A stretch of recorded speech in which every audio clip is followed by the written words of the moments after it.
नमस्कार मित्रों, मेरा नाम गौरव जोशी है और लाइफ यात्रा विद गौरव में आपका स्वागत है। आज मैं यहाँ इस पवित्र स्थल त्रिवेणी संगम प्रयागराज पर हूँ। आप मेरे साथ चलिए एक यात्रा पर जहाँ 3 नदियाँ मिलती हैं, जहाँ इतिहास, आस्था और प्रकृति एक साथ मिलते हैं। आज हम सिर्फ दर्शन करने नहीं आए हैं, हम महसूस करने आए हैं वो मिलन बिंदु जहाँ नदी, आत्मा और श्रद्धा मिलती है। तैयार हो जाइए, कैमरा, धड़कन और दिल को साथ रखिए। चलिए शुरू करते हैं। तो चलिए जानते हैं यहाँ क्या है, क्यों है इतना खास। यह स्थान त्रिवेणी संगम कहलाता है क्योंकि यहाँ 3 नदियाँ गंगा, यमुना और सरस्वती नदी मिलती हैं। यहाँ एक रोचक बात है कि सरस्वती नदी दृश्य में नहीं दिखती। मतलब आप यमुना को देख सकते हैं, गंगा नदी को देख सकते हैं, परंतु सरस्वती यहाँ पर नहीं दिखती है।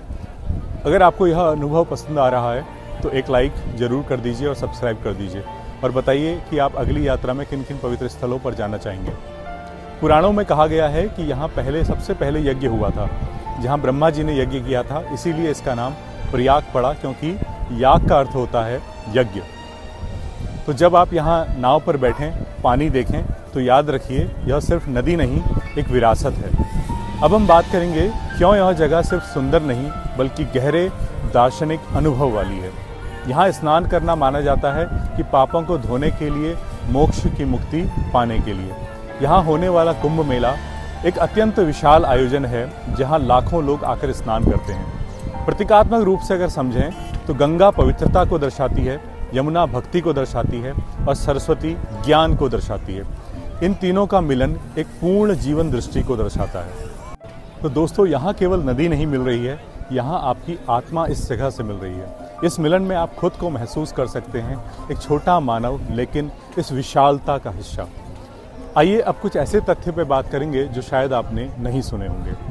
यहाँ माना जाता है कि देवताओं ने अमृता का रस का घड़ा लेकर युद्ध किया था, तो उसकी कुछ बूंदें इस स्थान पर गिरी थी। इसीलिए यहाँ पर आज भी कुंभ मेला होता है। यह स्थान तीर्थराज कहा जाता है क्योंकि तीर्थों का राजा है। एक रोचक दृश्य अगर आप देखें कि गंगा यमुना के मिलन बिंदु पर पानी की गहराई अलग अलग होती है। कहा जाता है कि यमुना बहुत गहरी है। जब 2 नदियाँ मिलती हों तो तीसरी अदृश्य नदी भी हो तो मिलन और भी गहरा हो जाता है। सरस्वती जी के अदृश्य अस्तित्व की कथा यहाँ जीवित है। ऐसा नहीं है कि सिर्फ 2 नदियाँ मिल रही हों, यहाँ एक तीसरी भी है जिसे आप आँखों से नहीं देख सकते लेकिन महसूस कर सकते हैं। अगर आप वहाँ पर खड़े हों और पानी के मिलते रंग को देखें, ये न सिर्फ दृश्य है बल्कि जीवन का प्रतीक है। अब हम बात करते हैं आज के समय में इस स्थान की क्या भूमिका है और मेरा क्या अनुभव इस पर रहा है। आज यह सिर्फ धार्मिक स्थल नहीं रहा, यह पर्यटक, विचार स्थल और शांति स्थल भी बन गया है। लेकिन चुनौतियां भी हैं, लोगों की भीड़, पर्यावरण की देखभाल, नदी की स्वच्छता आदि।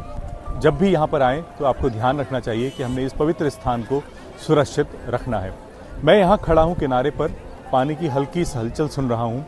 नावें जो हैं आ जा रही हैं और लोग अपनी श्रद्धा के साथ कदम रख रहे हैं।